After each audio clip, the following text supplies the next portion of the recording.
नमस्कार। आज हम बात करने वाले हैं एक बहुत बड़े बदलाव के बारे में जो हम सबके व्हाट्सएप और टेलीग्राम इस्तेमाल करने के तरीके को बदलने वाला है। 1 मार्च 2026 से एक नया नियम जो आ रहा है। तो सबसे बड़ा सवाल यही है, क्या 1 मार्च से व्हाट्सएप सच में काम करना बंद कर देगा? आइए सरकार के इस नए नियम को थोड़ी आसान भाषा में समझते हैं, क्योंकि ये लाखों लोगों पर असर डालने वाला है। तो बात हो रही है एक बड़े नियम में बदलाव की, और इसकी एक डेडलाइन भी सेट कर दी गई है। असल में सरकार ने सभी टेलीकॉम कंपनियों को 28 फरवरी 2026 तक का समय दिया है एक नया सिक्योरिटी फीचर लागू करने के लिए। देखिए, ये कोई अचानक से नहीं आया है।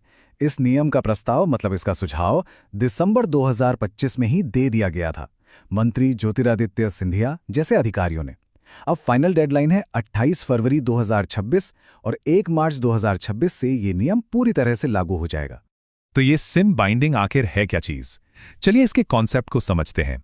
सिम बाइंडिंग, देखिए इसके नाम में ही इसका मतलब छिपा है। ये एक सिक्योरिटी मेजर है, एक सुरक्षा का तरीका।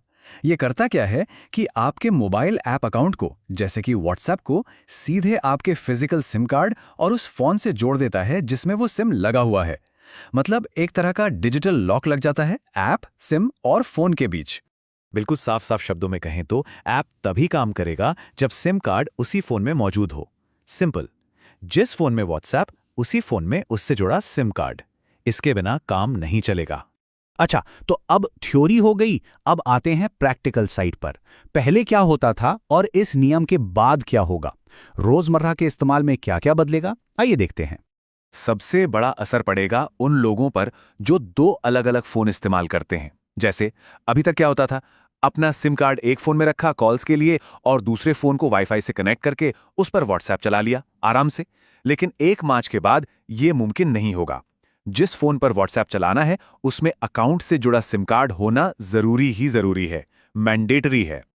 और हाँ, सिर्फ फोन की बात नहीं है। जो लोग अपने कंप्यूटर या लैपटॉप पर व्हाट्सएप वेब या डेस्कटॉप ऐप यूज करते हैं, उनके लिए भी एक बड़ा बदलाव है। अभी तक क्या था, एक बार लॉगिन किया और कई दिनों तक चलता रहता था। लेकिन नए नियम के बाद हर घंटे डेस्कटॉप या वेब वर्जन से लॉग आउट होना पड़ेगा। जी हाँ, हर घंटे। तो इसका मतलब ये नहीं है कि अकाउंट हैक हो गया है। बिल्कुल घबराने की जरूरत नहीं है। ये जो बार बार लॉग आउट होगा ना, ये एक नया सिक्योरिटी फीचर है। मतलब ये नियम काम कर रहा है आपको सुरक्षित रखने के लिए। अब सवाल उठता है कि आखिर इतना सब कुछ किया क्यों जा रहा है? सरकार ये बदलाव ला क्यों रही है? इसके पीछे का कारण क्या है? सरकार का आधिकारिक बयान कहता है कि ये सब किया जा रहा है ऑनलाइन फ्रॉड्स और साइबर क्राइम को कम करने के लिए। जो ऑनलाइन फाइनेंशियल धोखाधड़ी बढ़ रही है ना, उस पे लगाम कसने के लिए ये एक बड़ा कदम है। तो इसके मुख्य उद्देश्य साफ हैं। पहला, ऑनलाइन स्कैम से लड़ना।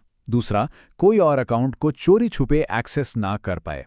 तीसरा, ओवरऑल यूजर सिक्योरिटी को बेहतर बनाना। और चौथा, डिजिटल ट्रांजैक्शंस के लिए एक ज्यादा सेफ माहौल तैयार करना। मतलब क्रिमिनल्स के लिए अब मैसेजिंग अकाउंट्स का गलत इस्तेमाल करना बहुत मुश्किल हो जाएगा। और एक बात साफ कर दें, ये नियम सिर्फ 1 या 2 कंपनियों के लिए नहीं है। ये देश की सभी टेलीकॉम कंपनियों पर लागू होगा, चाहे वो एयरटेल हो, जियो हो या वीआई हो। यहां तक कि आने वाली सर्विसेज जैसे कि स्टारलिंक को भी इसका पालन करना पड़ेगा। ये एक नेशन वाइड रूल है। तो आखिर में आम यूजर के लिए इसका क्या मतलब है? कौन सी जरूरी बातें हैं जो ध्यान में रखनी है? चलिए फटाफट एक समरी देख लेते हैं। तो आइए एक क्विक चेकलिस्ट बना लेते हैं। पहली और सबसे जरूरी बात, अपना सिम कार्ड हमेशा उस प्राइमरी फोन में रखें जिसमें आप व्हाट्सएप या टेलीग्राम यूज करते हैं। दूसरी चीज, डेस्कटॉप या वेब पर लॉगिन कर रहे हैं तो बार बार लॉगिन करने के लिए तैयार रहें।